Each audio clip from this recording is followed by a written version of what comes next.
Assalamualaikum everybody. This is me, Rizal. My name is Mohd Nadzrin Hassan and you shall call me Rizal, please. Thank you very much. And I'm going into this very technical kind of thing, usually, using NLP submodalities. Saying that word itself is a tongue twister, for me even. So that's why instead of going really into NLP submodalities, I'm going to make things very simple. Yeah, I'm going to show you how to use NLP. And NLP is a big thing. Neuro-linguistic programming is a big thing. We're going to go into submodalities, and what submodalities are all about, I'm going to make it even simpler so that you, in this next 25 minutes, you're going to learn how to do it immediately. Yeah. So let's take those words away. Using NLP submodalities to excite learners and encourage learning. That's the topic, right? Let's take those words out. Let's take NLP up first. Yeah, get it up. Two big words: excite, encourage. Excite your audience and encourage learning. Excite first, then encourage. Why excite first? What's that all about? Why excite first? Why is excite first more important? Type on the chat. Why is excite more important than encourage? Why excite first? Give me, show me that you're still alive. There you go. Grab attention first. Yeah, exactly. Alert them. The word alert them. There you go. So you know that famous saying, people say what? You can pull a horse to water, but you cannot force it to drink. You've heard that before? Yeah. Have you ever asked why you cannot force it to drink? You cannot force the horse to drink. Why? Because the horse isn't thirsty yet. So you cannot force it to drink. So how do you get your audience thirsty for knowledge? See the play of words there? Thirsty for water. Excited for knowledge. Yeah. So how do you get your students, your audience, excited for knowledge? Now, the stuff I'm going to mention have been mentioned briefly by Dr. Rose and Nadzrin also. Yeah. One of the ways to get people thirsty for knowledge, I'm going to use the story of the nasi lemak. Makcik nasi lemak. Yeah. Imagine makcik. I'm sorry I'm bringing food in during Ramadan. Yeah. But here's the point. Makcik jual nasi lemak at the side of the road. Does she call out to people and say, hey, come and eat my nasi? How does she get people to come and buy? Now, this is a concept. This is a technique used by all successful business people to attract people. Yeah, and you can use the same techniques. How does this makcik bring in? Let me give you two. Does the makcik put out a big LCD display? Does she put out that big LCD display? Nah. Does she tie balloons to her cart? No. Does she give out free samples? Does she get on a loudspeaker and play pop songs to attract people? No. What does the makcik do actually? Okay, Arjana says the smell attracts.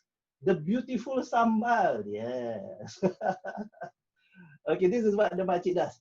She displays her food end to end, colorful, basking in all its glory. Yeah, the redness of the sambal, the green of the timon, the what which coming out from the rice, the smell. Even though it's delicious smell. Her smile, carrying the makcikness of her, all of that combined attracts you to come and buy. So the makcik doesn't sell.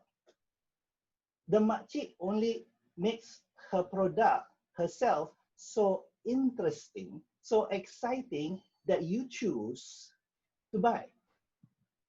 The makcik doesn't sell. The same goes for us.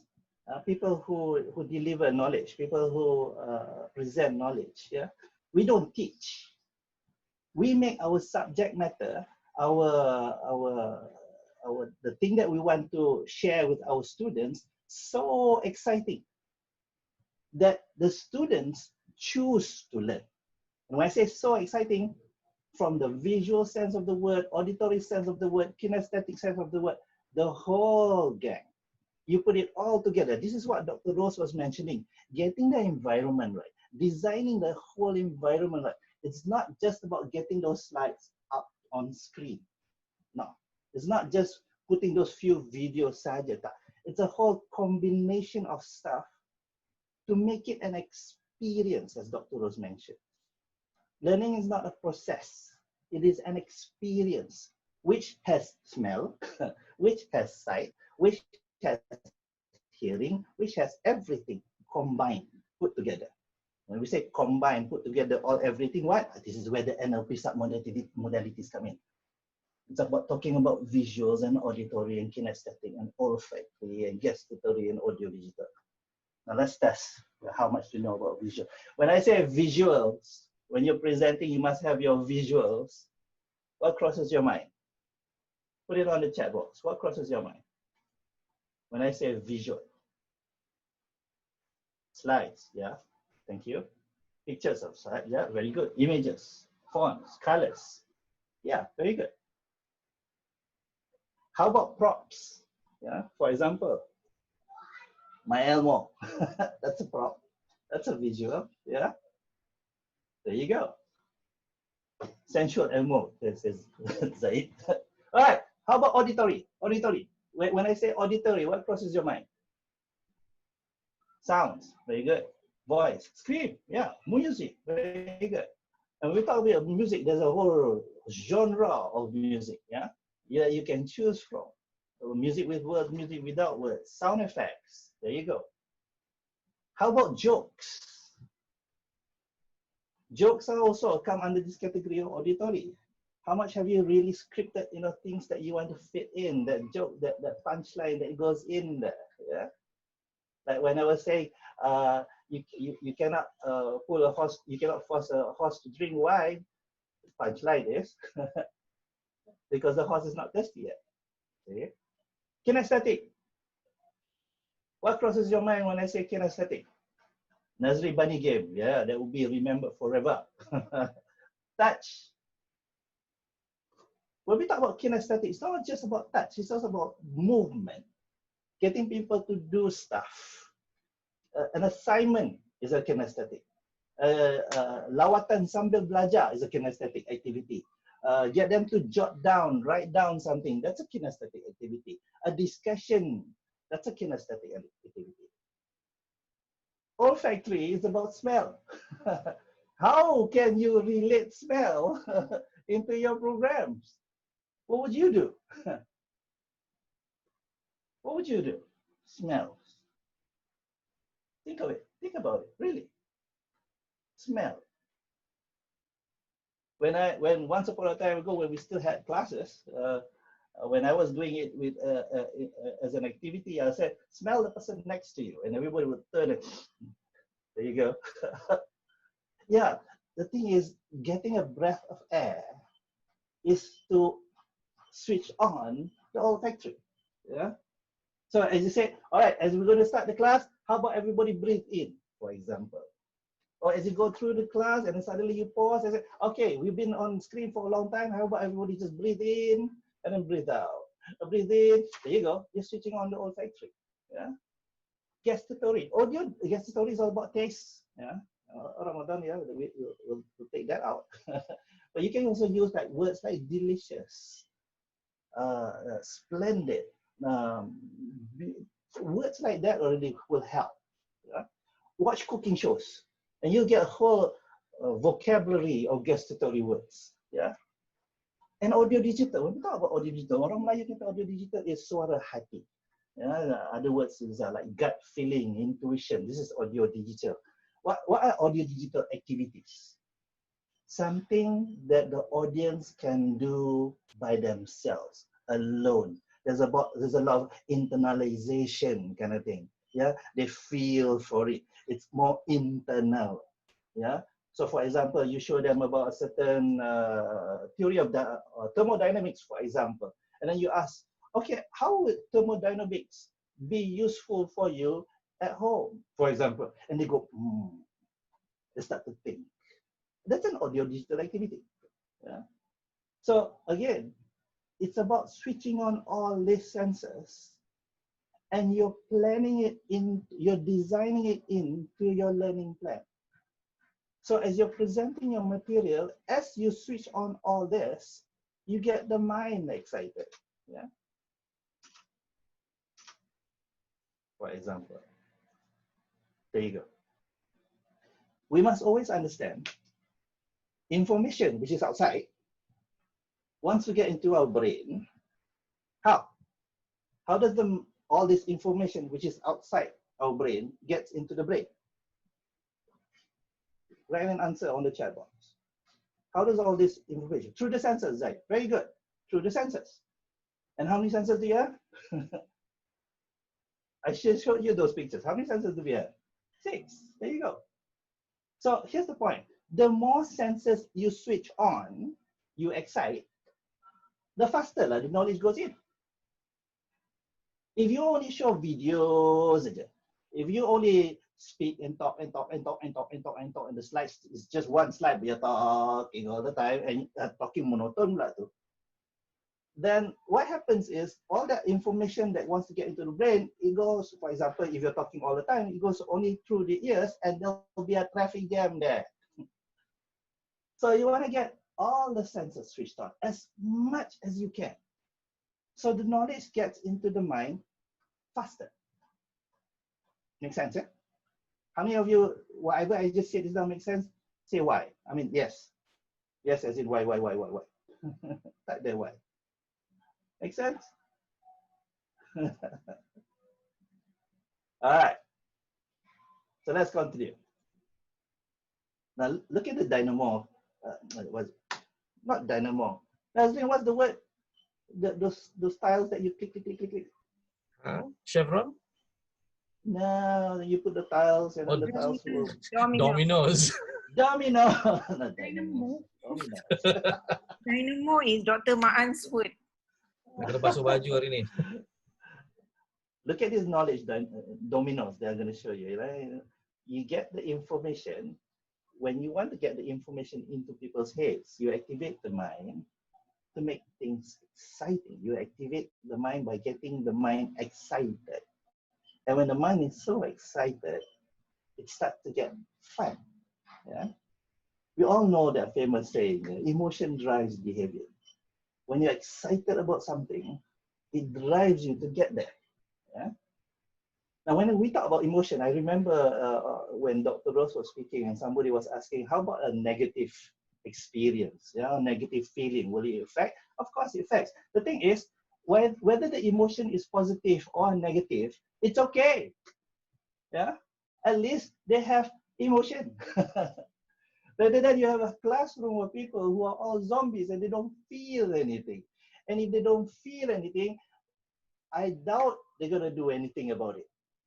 I doubt learning happens. So whether the emotion is a positive emotion or a negative emotion, you need to have an audience who have emotion. And the only way you can do that is to excite their minds just now, as the way I was showing it to you. Visually, auditorily, kinesthetically, and so forth. Yeah? So things will become fun. Even though you're teaching the history of accounting, for example, it will be fun in the way you deliver it. Remember, yeah, ladies and gentlemen, the knowledge that we present to people is Allah's knowledge, right? And either you're teaching geography or maths or engineering or accountancy, is Allah's knowledge. And it's wow. But what makes that wow knowledge so boring is the person presenting the knowledge. So switch on the senses as much as you can so that the knowledge becomes that wow to that standard. But mind you, there's a but there. Just fun minus the learning equals to what? Equals to a group of headless chickens running around and they don't know what to do. You get people excited so much but they don't know what to do, is no good.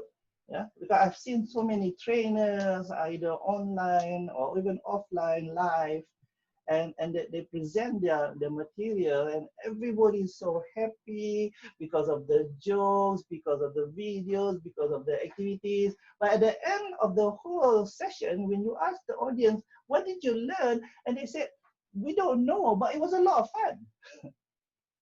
So just having a lot of fun is no good.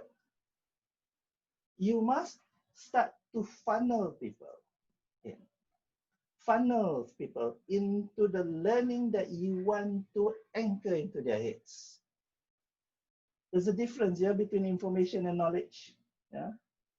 What's the difference? Knowledge is useful. Information, you take it as it is. Yeah. For example, if I ask you right now, I'm staying in Penang, my condo is next to Maidin Mall. Is that information or knowledge? Please type on the chat box. I'm staying in Penang. My condo is next to Maidin Mall. Is that information, knowledge? There you go. That's information. When does it become knowledge? It becomes knowledge when you want to come to my house. That's when it becomes knowledge. Yeah. So that information, you want to funnel it down. What's the idea you want to convey? What's the concepts behind that idea? What's the methodology behind those ideas? And you remember what Dr. Rose was saying? How to make that whole thing that you want to share with this group of people, how to make it relevant to them. What's in it for them? Why are they learning this? Why is this relevant to me? Yeah. And then an action. An action means to get it done, to make it useful, to do something about it, to build a machine, to come up with a solution to world problems, for example. Yeah. Only then it becomes knowledge. Useful knowledge. Now, brothers and sisters, we are in IIUM, yeah? We know that 3 things we bring home to the grave, right? Amal Jariah, the dua of our children, and useful knowledge. What's useful knowledge? The way I understand it, useful knowledge is I present knowledge to you, and you find it useful in your life. And when you find it useful in your life, it will come back to be useful for me in the grave. That's useful knowledge. So if you're presenting stuff to your audience, they say, yeah, fun, yeah, it's nice. And then they switch off the computer and that's it. They don't do anything about it. And then I worry, brothers and sisters, our grave will be very dark. Yeah, because it's not useful to them. It will never be useful to you. Remember, at the start, I started with excite your audience, then encourage learning. But then there's a dot next to learning, meaning it's not finished yet. You excite your audience, then you encourage learning, you funnel it in, you encourage learning, and then what? What happens? And then you continue to excite them throughout the whole session. Meaning, it's not at the start, oh, everything's so exciting, and then done. No. If you've been watching what Dr. Rose and Nadzrin and later on Zaid will be doing throughout the whole session, is they're exciting you from the first slide to the end. So if your session is 1 hour, your session is 1 day, or every day you're going to meet some group of people, you want to be exciting them throughout. Some of you already, when I say throughout, you're going to be like, tiring. Of course lah. It is tiring. It is tiring. But then you remember what Dr. Rose says, get your intentions right. Why are you doing this in the first place? All the submodalities in the world, all the NLP is just a tool, yeah? All the other tools apart from NLP you use is no good if you yourself are feeling tired doing what you're doing and probably want to do something else. But once you get into this, yes, you want to be that person throughout. Yeah? Here's what David Perel said, and I find it very, very wow. To help you get that energy, that motivation, that hilang tiredness part. Yeah. If you teach an online study, online course, study entertainers, not traditional teachers. We're in a new era, we're in a time, new situation, new conflicts, new challenges. It's time to throw away, not really throw away in that sense, throw away, but it's time to put aside everything you know about teaching and learning and education and stuff. Everything you know about it, put it aside and start learn things, new ways, new methods. Watch comedians, for goodness sake, on TV. And of course, choose, who you really watch. But watch this group of entertainers entertain, and sometimes they can do it with just split second thinking. Yeah? How do they do it? How do they use everything they have with them and get people excited visually, auditorily, kinesthetically, audio, digitally, and people are with them, people follow them. Yeah? Please, of course, please choose who you follow, yeah, which entertainers you follow. I like Trevor Noah. He's very good. Yeah, watch him. That's interesting, Rizal. Yes, I know, very interesting. Just finish off these 2 slides. Information, you activate the mind, it gets exciting, which then excites the heart, becomes fun. Then learning happens. So what's next after learning? What's next after learning takes place? Well, you need to make the learning stick. You need to anchor the learning in. And that technique of anchoring in NLP, we'll learn another time. Yeah. This is me, Mohd Rizal Hassan. That's my website and that's my email. You can interact with me there. Or follow me on LinkedIn, Facebook, Twitter, Instagram. For those of you who want to learn NLP for free, follow my podcast on Spotify. Yeah, it's in Malay. Mudahnya guna NLP. So you go to Spotify, you type mudahnya guna NLP, and you can listen to me, and I'll be sharing NLP for free, and you can even interact with me there. Thank you very much. Thank you very much, IIUM, for the experience. Assalamualaikum.